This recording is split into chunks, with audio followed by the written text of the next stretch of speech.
Good afternoon to one and all. I congratulate UGC HRDC University of Mumbai for organizing the refresher course in social science on a theme sustainability, development, and community resilience. A spatio social perspective. I think this is very important aspects when we are nowadays we are talking about more about the sustainable development. As looking to the theme sustainability of development and resilience of communities, and again with a social perspective.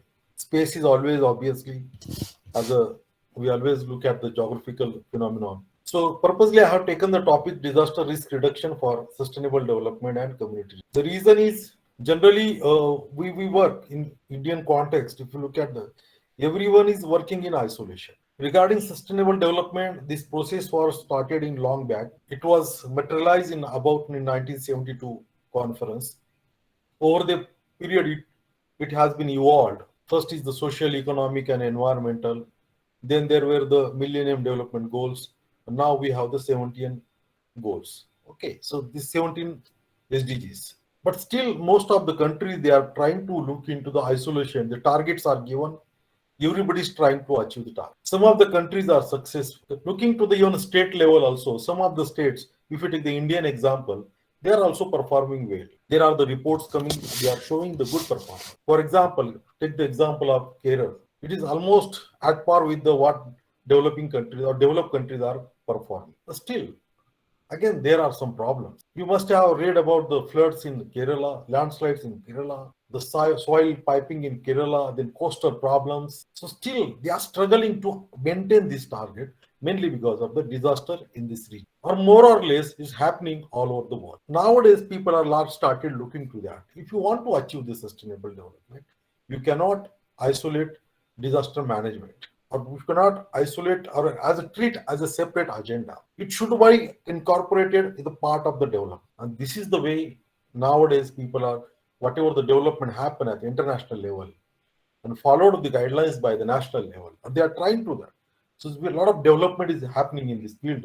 And that is what the so this whatever we are talking about the disaster risk reduction for sustainable development and community resilience. Initially, my speak will be more about the conceptual because once you know the concept, then it's very easy to be understand what we are talking about with examples.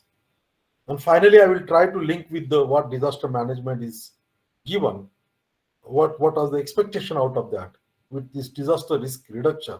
Generally, we used to call about the disaster management. Now we are talking disaster risk reduction. This is more about the preparedness. It is more about the mitigation before the disaster. The earlier was the management. Let the disaster happen, we'll manage.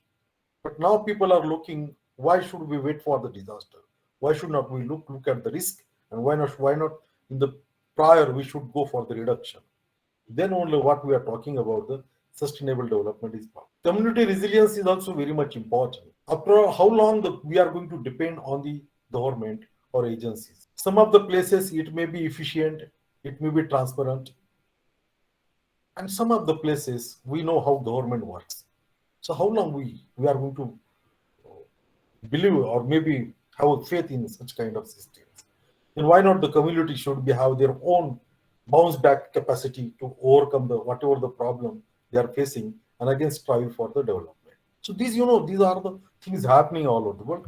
Now here I have taken the example of like social spatial perspective. It's given about the uh, social and spatial perspective. So I think this perspective is very important. Generally, we are looking the things in general, but if you take this perspective, so it is give a particular direction to your perspective. So social perspective help us to explain the predict the social world in which we live. And spatial perspective, the study of location of things and conditions at different places and the connection between the places. So here, when you talk about the social, we are talking about our social environment, where we live, where we thrive. And when you talk about the spatial things, we talk about the locations and our connections, our connectivity to the location. This is what the spatial. And when things comes to the spatial social perspective, it is about where things are where they happen. Okay, this is the special things that we talk about. And it's especially about where they are in relation to others. So where they happen, it is more, we have to think about the special point of view. In terms of the social point. So it emphasizes how build environment and people and societies that occupy them, interact. So this is whole thing we talk about the spatio-social perspective. For example, if you're looking to here, is a framework for studying the urban social life. Means you can take the such kind of unit and you can study the things, how the things are happening over the period. So this is the way, I think, very interesting fact. Looking to the disaster point of view, how the spatio social perspective, if you apply to the historical point, we have the great civilization like Indus and this Harappa and Mohenjo-daro. And if you see the structure of the cities, there are the two clear-cut demarcation. One is the upper city; it is generally having the highland region, and one is the lower city.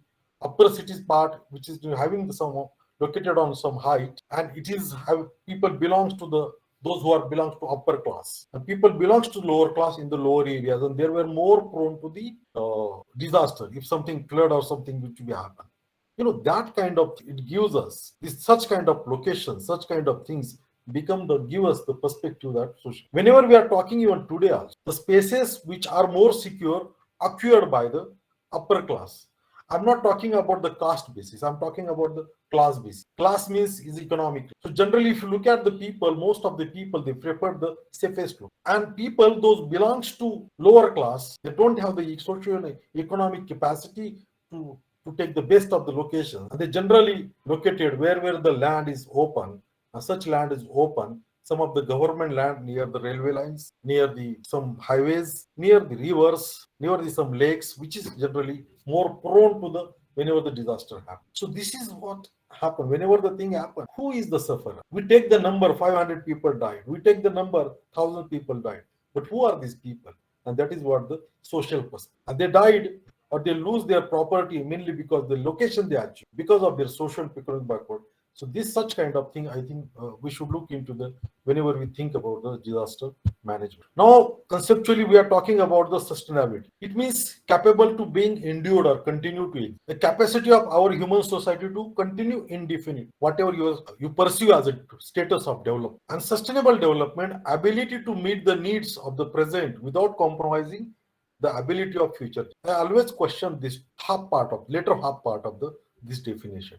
Ability of future generation. If you compare the ability of the past generation to today's generation, our ability is far higher as compared to looking to our consumption pattern is too high, mass high consumption. The way we are moving towards it as compared to the if you take my father time, my grandfather. And if you're looking the future generation, we are assuring here in sustainable development the ability of the future generation. I think this definition itself is something is contradictory. But anyway, but at least it gives something a philosophical thought, something positivity or proactive act. So going to be unnecessarily the word jargon, we can take it, but this is also one of the contexts we need to be care when you think about the future generation. So sustainable development means it is some kind of actions, decisions, innovations for improvement of human life. This is what I think proactive approach. I agree with that. Coming to the sustainability, there are the sphere. I'm not going to explain everything about it, but we have to be careful about the economic dimension. Then social dimension. We talk about the equality, education, transport, poverty, hunger, and peace. And economic dimension is more also emphasizing about the better economic status of everyone. So poverty alleviation and better employment opportunity. And third one is the environmental dimension, which more emphasize on healthy ecosystem. So need to reduce the negative human impact through the environmental management. This is what these are the three sphere. They should be work together like a socio-economic, then social, environmental, and environmental economic. So that way there are the branches evolved. They're looking the dimension of all. But the United Nations Development Program Administrator, the Helen Clark, he spoke about it is opportunity to shift the world on the path of inclusive, sustainable, and resilient development. I think these are the important inclusive. So everyone should get benefited out of. There should not be disparity. We are talking about the development, but if you truly look into that, there is disparity. Even we are talking about the climate change, still there is a disparity about the way we are using the resources. About the social and economic factor, the disparity in our country is known to everyone. More or less similar in this developing world, or what we call our the South world. You take the case of African countries, then you take the South American countries, and most of the Asian countries. There are few exceptions. So, looking to this dimension, I think what I found is very important in these SDGs. There are 8 goals belongs to the social dimension. 3 goals belongs to the only economic dimension, and 6 goals are belongs to the environmental dimension. So economic criteria, which was before World War II was dominant, now the social and environmental criteria are becoming the priority as compared to the economic priority. And I think this is something is proactive dimension for this. So we are going to see all these targets are given under this SDG, and all you are aware about that year 2030 is given to achieve all these years. And the way the things are happening, the way we are facing the disaster everywhere, so there is always challenge. अगर हम कुछ बनाते हैं और कोई उसको मोड़ देता है तो अगेन हमें काम करना पड़ता है. So further progress is also stopped. So this is what happened with the.